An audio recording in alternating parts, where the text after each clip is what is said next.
오늘은 예레미야 49장과 우리 50장 말씀을 함께 나누도록 하겠습니다. 49장은 이 6절까지 이제 어제에 이어서 이제 그 이방 민족 10개국의 민족에 대한 심판의 말씀인데, 오늘 6절까지는 암몬에 대한 심판의 말씀입니다. 이 암몬은 소돔과 고모라가 망할 때 이 롯이 이 작은 딸을 통해 아이를 낳았고, 그 아이의 이름이 이제 베남미였는데, 그를 통해서 이루어진 족속이 바로 이제 암몬입니다. 여러분, 암몬이 뭘 잘못했을까요? 오늘 말씀에 보면 그 무력으로 하나님의 유업인 이 갓 족속의 땅을 빼앗은 것에 대해서 이제 이야기를 합니다. 그리고 결국에는 이제 우상 숭배죠. 그리고 4절의 말씀처럼 이 자신을 자랑합니다. 결국 이 암몬 자손은 사방으로부터 이제 두려움을 당하게 되죠. 그리고 7절로 이제 22절까지는 에돔에 대한 심판을 예언합니다. 여러분, 에돔은 이 야곱의 쌍둥이 그 형이었던 에서로부터 시작된 민족입니다. 여러분, 에돔은 뭐가 문제였을까요? 7절에 보니까 그들에게 지혜가 없다, 그렇게 이야기합니다. 여러분, 지혜 없는 게 뭘 그렇게 잘못된 일일까요? 그런데 여러분, 지혜가 없는 인생은 이 하나님을 바라보지 않기 때문에 이제 근본적인 문제가 됩니다. 그래서 잠언에서도 하나님을 경외함이 지혜의 근본이다, 그렇게 이야기를 하죠. 하나님이 지혜의 근본이고, 지혜가 있어야 우리가 이제 하나님으로 살아갈 수 있습니다. 그런데 에돔은 이 자신의 지혜를 의지하고 그러면서 이제 교만에 빠졌다고 이제 말씀하죠. 이어서 여러분 23절에서 27절까지는 다메섹 심판에 대한 예언입니다. 다메섹은 이제 아람 나라의 수도가 바로 이제 다메섹이죠. 바울이 이제 예수 믿는 사람을 잡으러 쫓아갔던 곳이 이제 다메섹이었고, 그곳입니다. 지금으로 보면 이제 이스라엘 바로 위쪽에 시리아라고 있는 시리아 나라라고 있죠. 근데 시리아 지방이 바로 아람입니다. 이곳이 여러분 멸망당하는 이유도 이제 자세히 나와 있지는 않지만 우리가 이제 추측을 할 수 있겠죠. 그간 보았던 것처럼 이스라엘을 이제 괴롭히는 나라였고, 이 우상숭배와 교만이 주된 원인이 되었을 것입니다. 그리고 이제 28절부터 33절은 게달과 하솔에 대한 이야기입니다. 좀 이렇게 생소하죠. 게달은 이스마엘의 이제 둘째 아들의 후손이 바로 게달입니다. 하솔은 여러분 어디서 시작된 민족인지 이제 분명하지가 않습니다. 28절에 동방자손이라는 말이 나오는 것으로 보아서 아마 게달 민족 인근에 살았던 유목민으로 우리가 추정을 할 수 있습니다. 보통 아라비아인이라고 이제 부르게 되죠. 이들도 심판의 대상이 됩니다. 마지막으로 34절에 39절은 이제 엘람에 대한 예언입니다. 엘람은 노아의 세 아들 중 이 셈의 큰 아들이었던 엘람의 이제 후예들입니다. 그들에 대한 기록과 자료가 이제 별로 없죠. 그러나 에스겔 이 32장에 보면 그 민족이 굉장히 이제 활을 잘 쏘고 또 호전적인 민족으로 소개가 됩니다.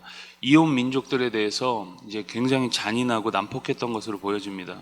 그러나 훗날 바벨론에서 이제 포로로 돌아오는 백성 중에 이 엘람인들이 포함되어 있고, 나중에 이제 오순절 마가의 다락방에 성령이 임할 때 모인 여러 민족 중에 이 엘람인도 있습니다.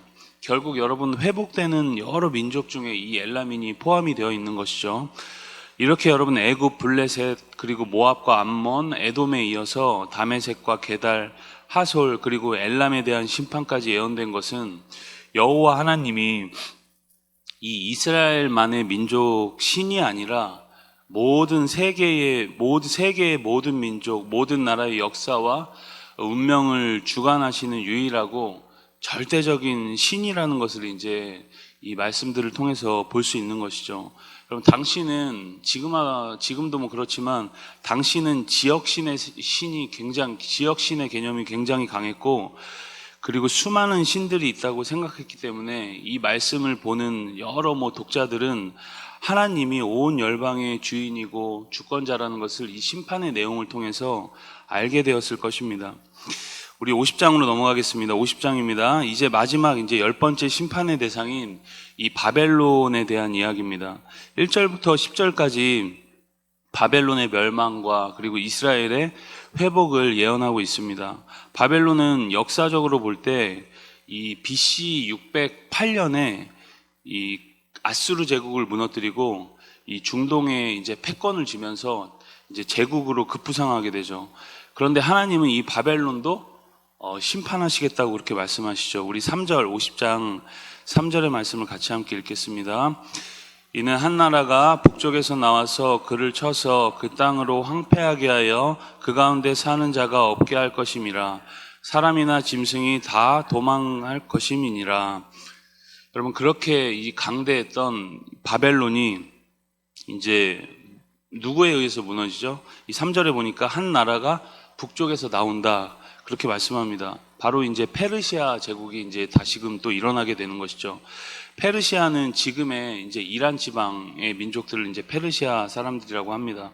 페르시아를 통해서 그렇게 강대했던 바벨론도 이제 황폐하게 된다고 이야기하죠. 이렇게 보면은 참 영원한 것이 없다. 역사에서 이렇게 쭉 이어져 온 민족들을 보면은 참 영원한 것이 없다는 것을 우리가 기억을 하게 됩니다. 이렇게 바벨론의 멸망은 신기하게도 이스라엘 백성들의 회복을 또 가져오게 됩니다. 11절부터 20절까지 바벨론의 멸망과 이스라엘의 회복을 이제 계속 반복해서 이야기하는 것이죠. 반복한다는 것은 여러분 강조의 의미가 있습니다. 그 일이 반드시 이루어질 것이라는 이제 문학적 표현이 이제 강조가 되는 것이죠. 21절부터 이제 마지막 46절까지의 말씀도 여호와께서 바벨론 땅과 그 백성들에 대해서 보복하신다는 것과 이스라엘의 회복에 대해서 계속적으로 이제 말씀하십니다. 여러분, 이렇게 큰 나라든 작은 나라든 하나님의 심판 아래서는 다 무력한 것입니다.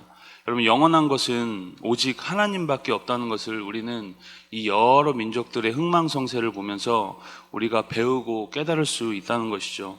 우리가 이 영원하신 하나님을 오늘도 기억하면서 우리가 하나님 손에 있을 때 가장 안전하다는 것을 고백하면서 삶의 자리에서 오늘도 다 승리하시는 오늘이 되기를 주의 이름으로 축복합니다. 우리 예레미야 49장에서 50장까지의 말씀을 경청합니다.